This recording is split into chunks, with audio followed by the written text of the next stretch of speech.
Welcome to the Shoulda Bet More podcast presented by Gold Boys. Coming up on the show, Adnan Virk of MLB Network will join us. We'll talk some second half of baseball as the second half is about to kick off. Thankfully, it's been a long few days without baseball here.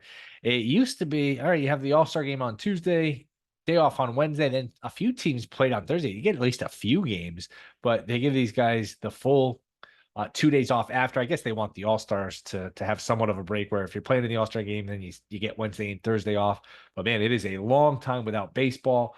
But we have it back on Friday. Some big series here to keep an eye on. Red Sox we'll talk a lot about with Adnan Virk are try to sustain this just incredible run. 11 games over 500. I don't know how you could have seen this coming. I don't know anybody, even the most optimistic Red Sox fan, man, 11 games over 500. Well, they try to sustain that. They will be in LA. They will take on the Dodgers. As we look at some of these other series, Yankees, Rays, every series the Yankees and Orioles play is going to be a big series. Yankees play the Rays, Orioles in Texas, where that matters for both the teams.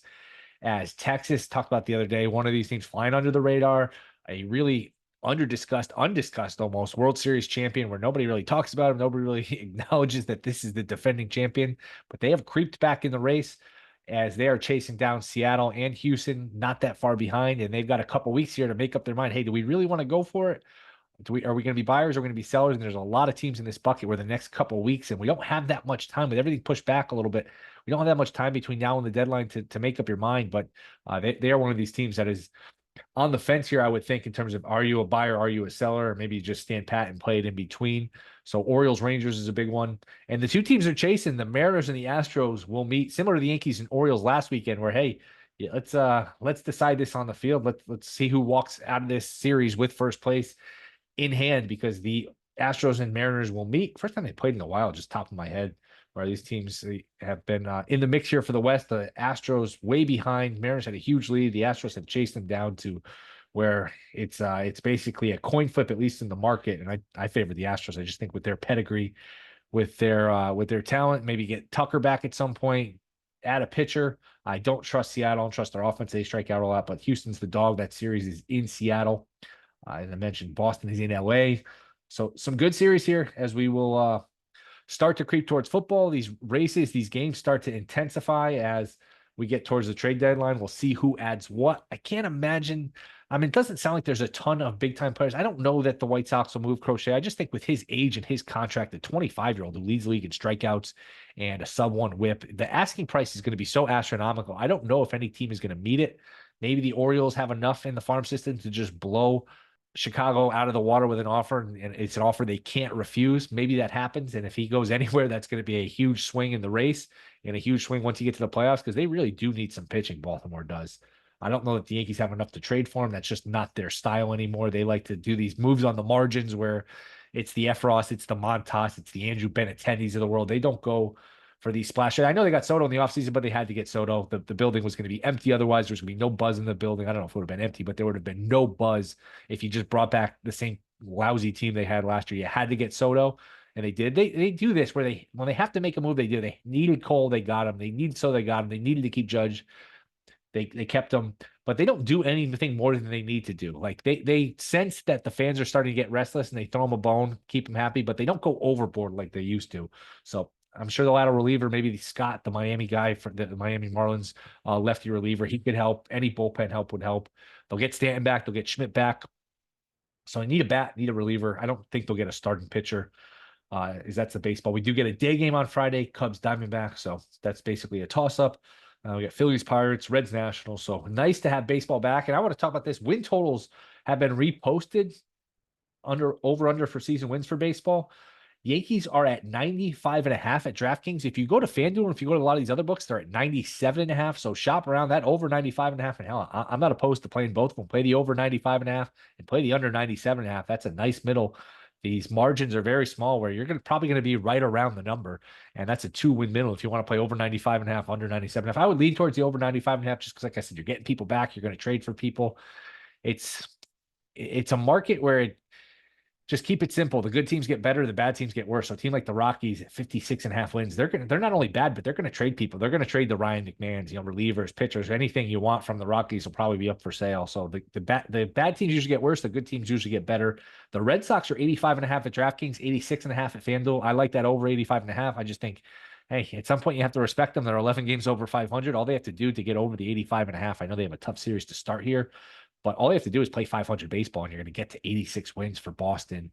And at least you're catching the Dodgers at a time where, hey, all their pitchers are beat up, all their pitching's on the IL. You're catching them in a spot where they're not fully loaded. They don't have bets. They don't have a lot of these starting pitchers. So maybe you can win a couple of games here in LA. It's not like this is some unbeatable Dodgers team. They're rolling out there every day.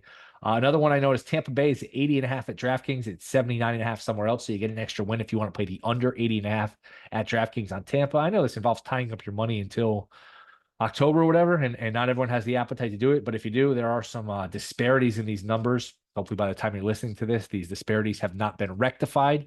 But under 80.5 for Tampa, over 95.5 for the Yankees, over 85.5 for the Red Sox. All disparities, all off numbers. So get those in if you can. I think those are good bets. If you want to play the other side, I mean, you got a chance where you're basically free rolling. You're risk free, where you could win both bets and you don't have a chance to lose both bets, which is always nice. And at worst, you break even and you move on. But coming up next, we will talk more baseball with Adnan Virk from MLB Network. We'll talk some Red Sox, Yankees, Dodgers, everything, pennant races, trade deadline. That is next. This is a Shoulda Bet More podcast. All right, we are back. Shoulda Bet More podcast. You can catch him MLB Network, Cinephile, where he does a great job of both. He is back. I think, Adnan, what's up, man? I think last time I talked to you was right before the Oscars. So it's funny.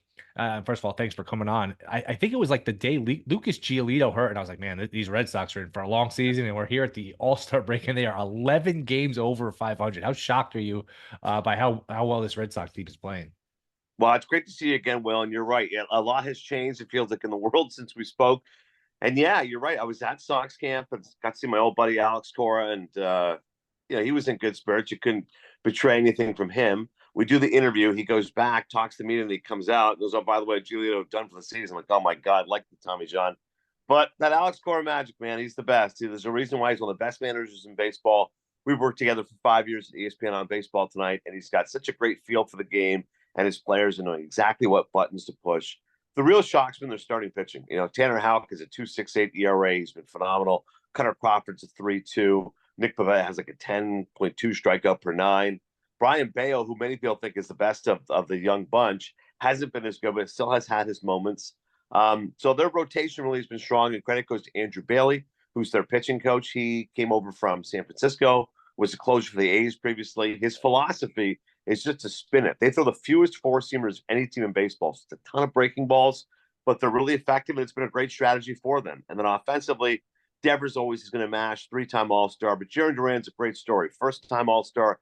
He leads the league with 10 triples. He also has 10 home runs, so he's got that good combination of power and speed. And Kenley Jansen's had an excellent season as a closer. He could have been an All-Star as well, likely future Hall of Famer, so he's been really good. So to me, it's one of the biggest surprises, Will, of this season, the fact the Red Sox are that good. They're a playoff team right now. And if you had asked me back in spring training when Giolito went down, I would have said 75 and 87. This team's going to be last place in the AL East. That has not been the case.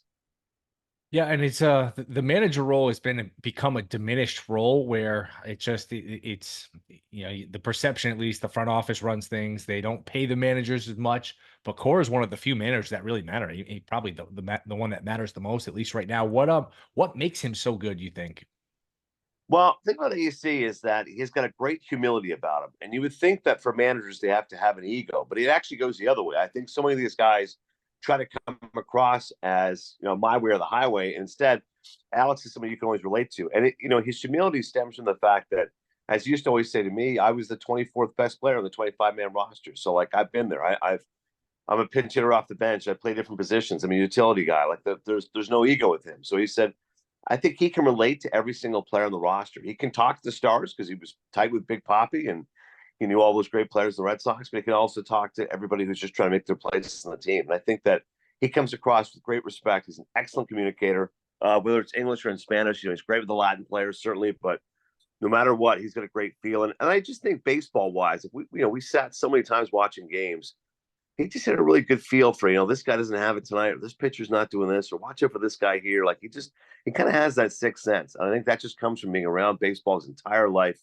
He lost his dad when he was young, and that certainly impacted him on an emotional level. But in many ways, his big brother is a great father figure, and they're certainly very, very close. So he's got a wonderful family, and I think he's always very centered, and he has that grace to his life. But on the field, man, he gets it done, and he never gets rattled. Will, like, I've never seen him get emotional out there. Like, he's really he's calm. He takes as it comes, and like I said, he knows how to push the right buttons.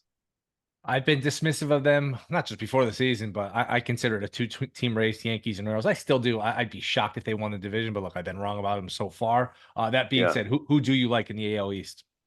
I'm with you. I think Boston is, at this point, I feel like a playoff team, because when you look at it, you go, who do they have to hold off? And you go, well, Kansas City, who's been a great story, but they've slumped a little bit recently. And I just don't think they have the horses to go forward. Having said that, KC won 56 games a year ago, 56 and 106, and they already have over 50 wins right now. Like, that's an incredible story to be that good a year after turning it around. But I don't think they have quite enough juice to make the playoffs. So I do think Boston will get that last wild card. But I'm completely in agreement with you. I think it's New York or Baltimore. Really forecasting ahead, because I like to just see my travel plans 4 months in advance. I was like, all right, World Series, how are we looking for American League? And I was like, you know what? I think it feels like Baltimore, New York, and God, Camden Yards, which is heaven to me as far as a baseball park. I couldn't imagine that being a place where the World Series is taking place. Great young talent, obviously up and down their lineup. Gunner's an all-star. Adley Rutschman, Corbin Burns started the all-star game. But I think the Yankees will be right there as well. And there's much hand-wringing of the fact they slumped going into the break, but ultimately, they're a team that won 2 or 3 against Baltimore at Camden Yards. They're one game out of the division title. They've got Judge and Soto. Garrett Cole is now back, looked great in his last start against Baltimore. So I'm with you. I think it's New York or Baltimore winning that division and ultimately winning the pennant, because Cleveland's a really good story. They got an incredible bullpen. Jose Ramirez is awesome. Stephen Kwan's an all-star. They've got obviously Josh Naylor, first-time all-star. But I don't think they have quite enough juice. Their starting pitching is a little lacking. Surprising for Cleveland, their offense is pretty good. Like, they're a top 10 offense right now. Last year, they were dead last in hitting home runs. They're actually 8th this year. But ultimately, I'm with you. I think it's New York or Boston. The team to watch out for, what a surprise, it's the Astros. Going into the break, 1 game back of Seattle, now getting healthy with regards to their starters.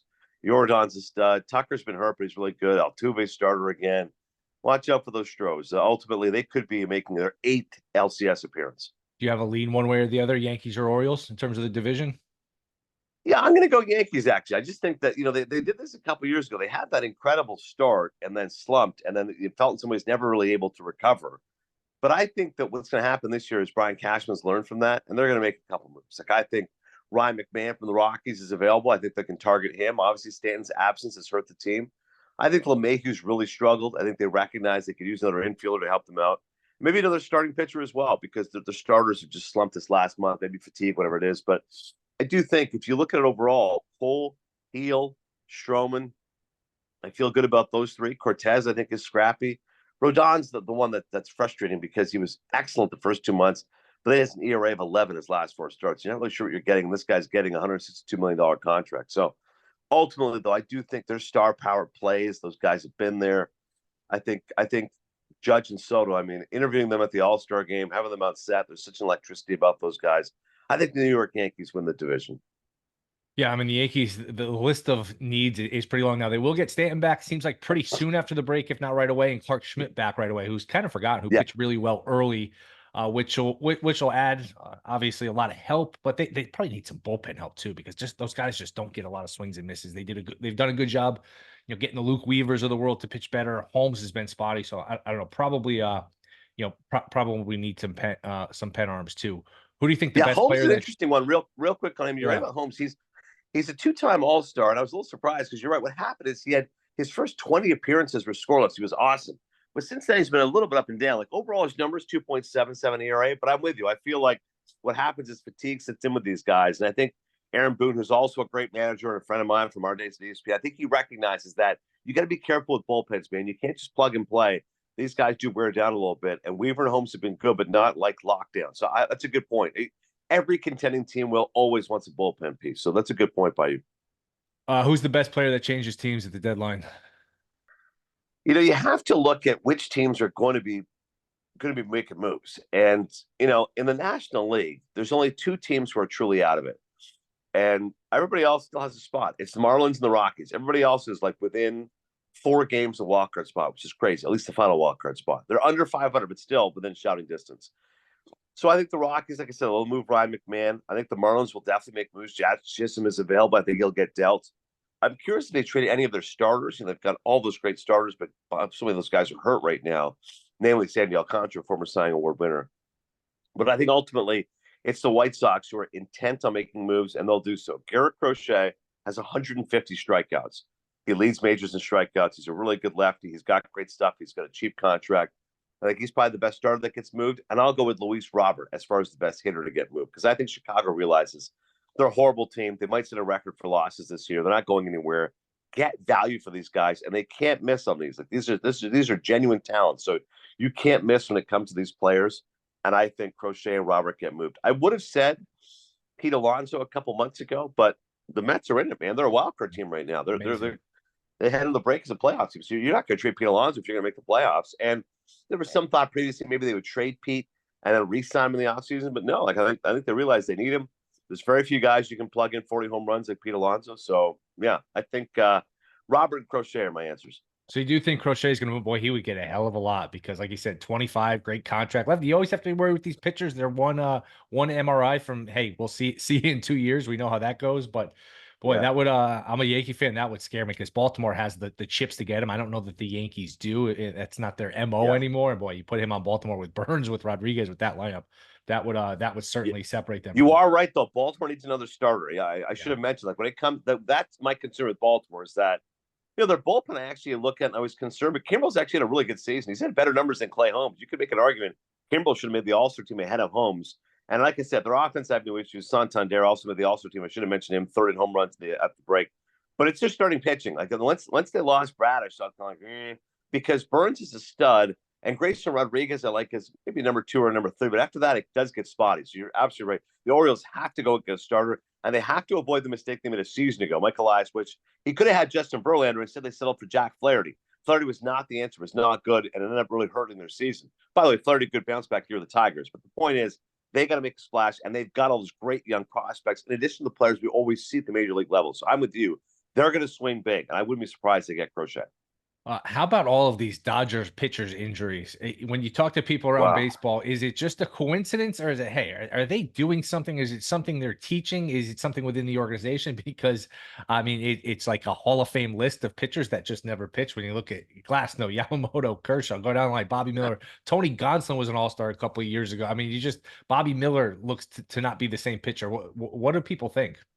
Yeah, I don't think anyone thinks it's anything the Dodgers are doing. I just think it's bad luck. But man, it's horrific luck. I mean, it's 7 Dodgers in the IL. Like, it's crazy. And like you said, it isn't like, your spare parts. These are like big time stars. Kershaw was supposed to be back for the second half. I had a setback, so I'm not sure what's happening there. Yamamoto's 60-day IL, but you lose that guy for a couple of months who's been so key to your rotation.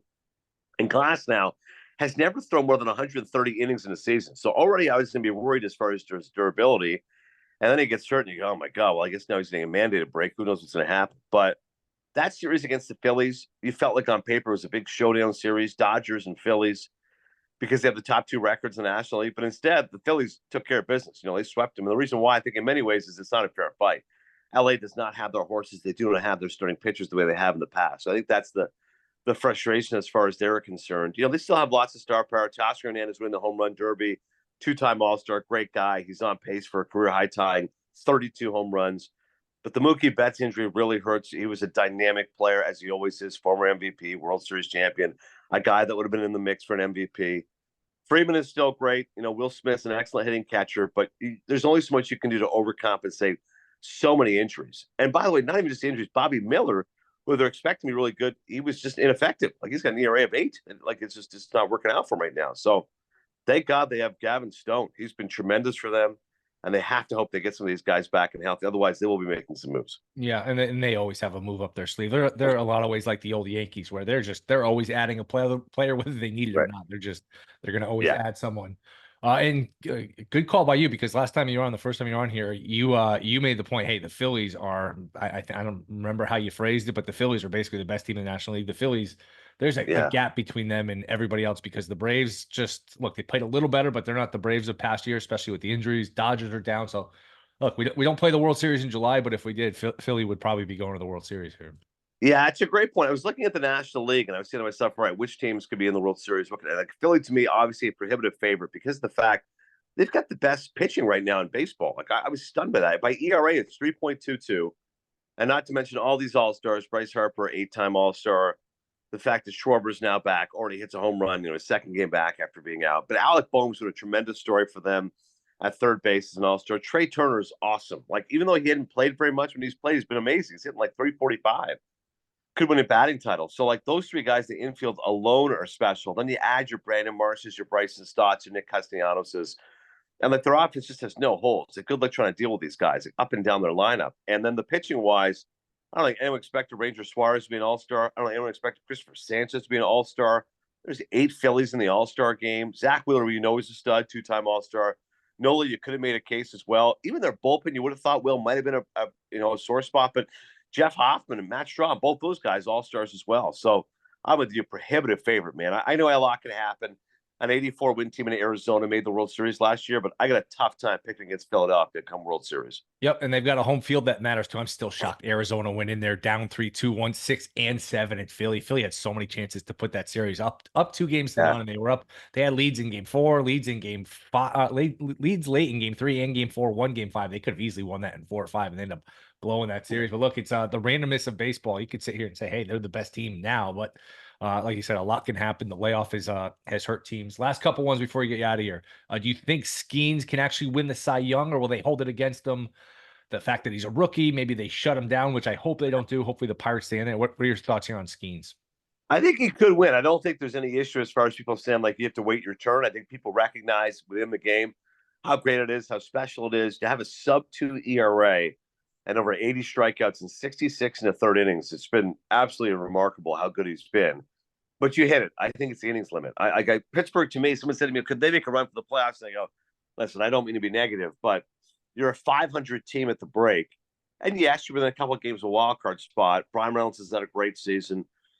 Certainly, O'Neill Cruz being healthy is important. McCutchen offers veteran leadership, but like you'd have to go make a move to improve your lineup. And Pittsburgh is not that team traditionally, historically, that will make a move at the break. If they did, maybe the offseason a signing or two, but they haven't been the team looking to add. So you just have to hope that your talent on the roster is good enough to make the playoffs. And here's the problem: those 3 guys are all really young. Your 3 aces in Mitch Keller, obviously Skenes, and Jared Jones. And I think eventually there's going to come a time here, mid to late August, they're going to go, all right, hold up. We can't have these 3 guys throwing 180, 190 innings apiece. Now, Skenes was called up a little bit later in the year, but he already thrown some innings in the minors as well. So the cumulative total of those they're going to look at. They're not just going to look at his major league inning total as well. So I like the fact they haven't held back yet. He's averaging 97 pitches per start. So it's not like they're babying him, but I do think there's going to come a time they're going, all right, buddy, unless we're in a playoff spot, even if we're in a playoff spot, we're not going to risk Paul Skenes' future. Slow down a little bit. So I don't know if he'll get quite enough innings. It could be like, 110 innings that may not be enough for a Cy Young, especially against the likes of Zach Wheeler and Chris Sale, who's had a great bounce back season. But he'll be in the mix, man. There's no question. Everyone's excited about Paul Skenes and what he's brought to the city of Pittsburgh. He's winning it on the field. He's winning off the field with Livy Dunn as well. Yes, he is. That's a great fan base too, and they have a bright future, which is good. They haven't been good in a while. They've had their moments with McCutchen here and there, but that's a long time ago now. It'd be good to those fans deserve a winning team. Baseball's just better when they're good. Last couple ones, and by the way, if they miss the playoffs by a couple of games, 2-3 games, you're like, man, why did we wait till May 17th to call up Skenes? That is one that you might look back on. But last one before we get out of here, movies. What's the best movie you've seen so far? Any early front runners for the Oscars? Yeah, it hasn't been a great year so far, to be honest. A year ago, we had in July Barbenheimer, that whole phenomenon, the fact that Barbie made over $1 billion and Christopher Nolan's Oppenheimer almost did. Both those films were recognized at the Academy Awards, and of course, Nolan was the big winner. So far this year, I think Dune 2 has been fantastic. That's a great action movie, special effects driven, but still has a good story and really well captured by Denis Villeneuve. I think it's a great film, and I think it'll be recognized at the Academy Awards. But the fact that we're halfway through the year and you're kind of still searching for when the big movie's going to be, that means, as usual, that the movies will push towards the latter half of the year when you get the Oscar bait. But I just saw Kinds of Kindness, which I enjoyed. That's the Yorgos Lanthimos film. Of course, he's the great director who did Poor Things with Emma Stone. Emma Stone, once again, back with him. Jesse Plemons, Willem Dafoe. It's very dark and strange. If you like The Lobster, as I did, you'll enjoy that sense of humor. And just now, I watched Longlegs, which is the new horror movie, which is not a genre I normally watch. But I saw the blurbs and reviews, and they're saying serial killer film in the vein of Silence of the Lambs and Seven. I said, oh my God, I got to go see this movie. So Nick Cage is in it. He plays the serial killer. Spoiler alert, he's not in the trailers, but that's what they're holding back. He's only in it like 12 minutes, kind of like Kevin Spacey in Seven. You barely see him, but he's creepy and memorable and virtually unrecognizable. It's very memorable. Nick Cage having a great time. But it's a dark movie and it's brooding. And if you like your horror movies, I thought it was well done. At times, a little slow pace. It certainly isn't Silence of the Lambs. It's one of the greatest movies of all time. But it's a good dark horror movie, and it's a surprise box office success. Neon Films is who distributed it. That's an independent film label. And previously, they were known for distributing Parasite, which won Best Picture. But they thought the opening would be like maybe 11, 12 million. It opened at $22 million. It was only second to Despicable Me 4 this last weekend. So if you're looking for a dark movie, a little off the beaten path, Long Legs is really good. But overall, Dune 2 is probably the front runner as far as the best movies of the year. Adnan, always fun catching up. Appreciate some time. Let everyone know where they can find you. Of course, well, absolutely. You'll see me on MLB Network as always, an occasional cameo on NHL Network, and of course, the Cinephile podcast, Apple Podcasts, wherever you get your podcasts. Also, soon to be coming to YouTube. So I have my stupid face here talking movies as well on YouTube as well. So I appreciate the time, Will. Great to catch up. All right. Appreciate you jumping on. Thanks. Thanks. All right, that'll do it. Thank you to Adnan Virk. Enjoy the weekend. Rate, review, subscribe. Be back Monday. See you then.